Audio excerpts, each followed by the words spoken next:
everyone, it's Melissa Hurt of Integrative Studio here with another video to help you become clear, productive, and influential.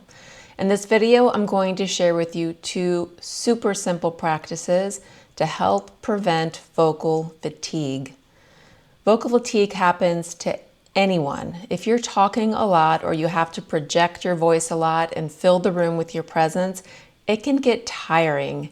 Or if you're an audiobook narrator and your job is your voice, you might get tired. Well, these are two simple things that you can do to help prevent that. The first thing I want you to do, and this isn't one of the practices technically, but we should just remember, drink water. The vocal folds are soft little baby tissues and we need to keep them hydrated. So keep water near you and just take sips throughout the day. Now, the first practice though is sighing. So do that with me. Take a breath in like you're smelling something you love and sigh it out. And what I want you to feel with that sigh is there's a lift that happens in the soft palate, that's the back of the oral cavity, and all these other tissues soften as well. Now, when all these soft tissues can stay supple and relaxed, we have space for vocal vibration to travel into those bony surfaces of the oral cavity so that we are heard. And when that happens, we do not have to push our voice at all.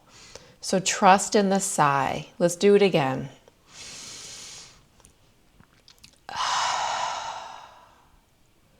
Good. And now let's add a swallow to that. So you're going to just collect some saliva in your mouth, swallow it, and then take a breath in and sigh.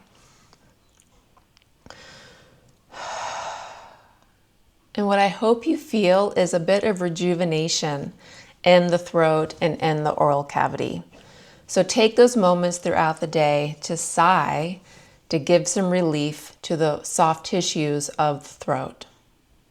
Now, the second practice is something I like to do just little bits of time throughout the day, and it's a very intimate hum.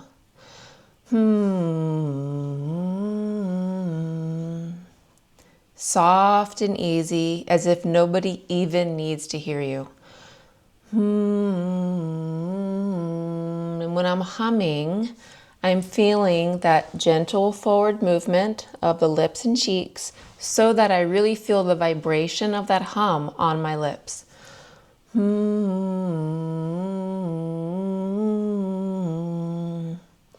So what do these two practices have to do with one another? The sighing